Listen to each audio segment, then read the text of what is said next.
Hi guys, welcome back to my channel. So today in this video I would like to continue my previous video entitled The Shipping Law Review, United Kingdom, England and Wales. So this is the fifth part of the video.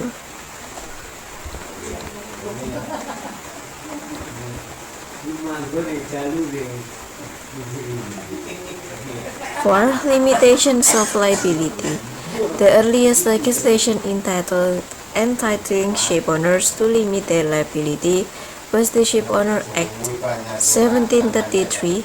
This permitted ship owner to limit their liability to the value of the ship and freight in respect of death by a master or crew. Subsequent legislation seeks to strike balance between a claimant's right to be compensated adequately in a low situation and a ship owner requirement for the insurance cost of an adequately high limitation fund to be affordable.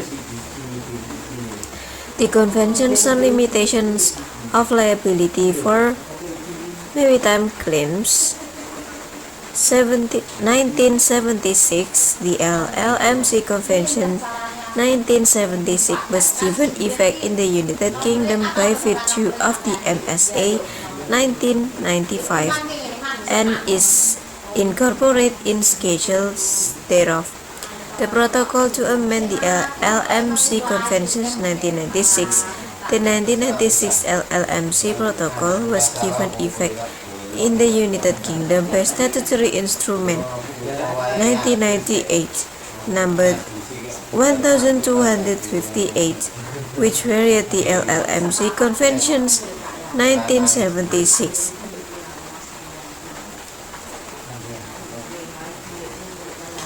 As from 8 June 2015, the limit under the 1996 LMC Protocol have automatically been increased by 51% through this tacit acceptance procedure.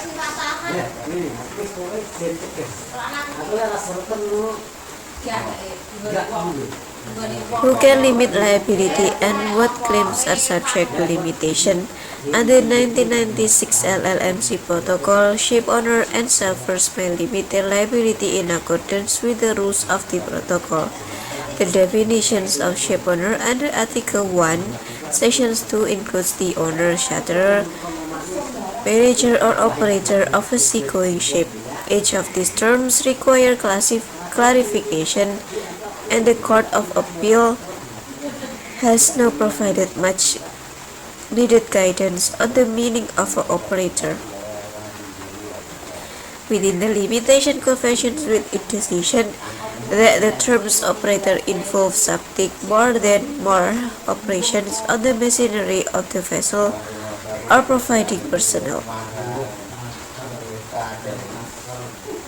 Much needed guidance on the meaning of an operator within the limitation conventions with its decision that the term operator involves something more than more operation in the machinery of the vessel or providing personnel. Charterers are entitled to limit their liability, as are sole charterer, but only in respect of certain claims. For example, they cannot limit in respect of damage to the vessel, by reference to which the limitation fund is calculated. Sailors are also entitled to benefit from limitation under the LMC Conventions 1976, provided the sailors are directly connected with the salvage. The 1996 LMC Protocol does not change this.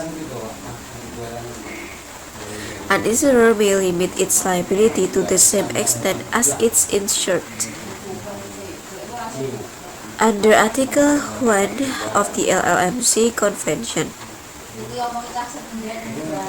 Before the LMC Conventions 1976, ship owners were only able to limit liability in respect of claims for which they were liable in damages, as opposed on debt. Consequently, towage costs and wreck removal expenses claims brought by harbor authorities, for example, could not be limited. The LMC Conventions removed this requirement, and now, per Article 2 thereof, which is unchanged by the 1996 LLMC Protocol, claims wherever the basis of liability may be limited.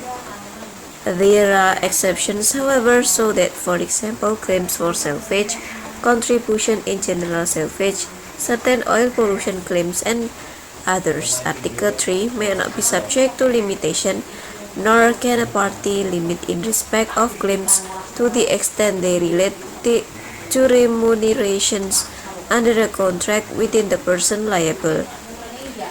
It is also not possible to limit claims for wreck removal. However, indemnity claims in respect of salvage contributions as between owners and cargo interests are limitable. Generally, limitation may be invoked against all qualifying claims arising on any distinct occasion. Claims in respect of loss of life or damage to property that occur on board or in direct connection with the operations of the ship. The consequential loss resulting therefrom may be subject to limitation. Thus, the actions leading to limitation does not have to occur on board a vessel. Breaking limits. The LLMC Protocol 1976, unchanged by the 1996 LLMC Protocol, makes it very difficult to break the limitation limit.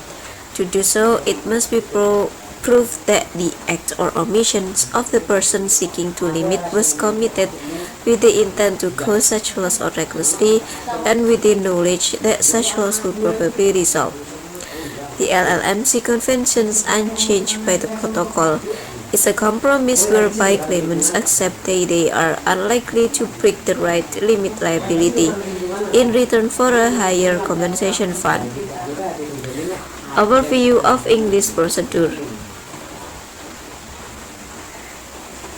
As a matter of English law, it is not necessary to admit liability to take advantage of limitation defense, nor does invoking limitation constitute an admission of liability. The procedure for pleading limitation and constituting a fund is set out in CPR 61.11 and accompanying practice direction.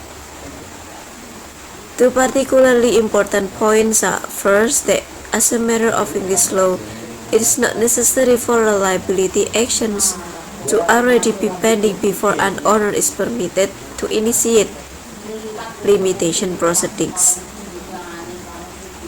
And second, bringing England in line with many other jurisdictions, a limitation fund can now be constituted by way a letter of undertaking, which offers owner and insurers a significant cost saving. Summary. States across the world have enacted the provisions of the LLMC Conventions 1976 and the 1996 LLMC Protocol in different ways, in particular in relation to wreck removal expenses and whether an owner is entitled to limit for this. Many states have excluded Article 2, Part 1 from domestic law, given that one state party should automatically recognize a one constitute in another. Careful consideration is needed as to where to limit, as this may significantly mitigate against the owner exposure following a casualty. Remedies. 1. Ship arrest. Vessel arrest may be brought only pursuant to an Admiralty claim in rem, that is, in this case, against a vessel itself. As mentioned previously, the Admiralty Court has jurisdictions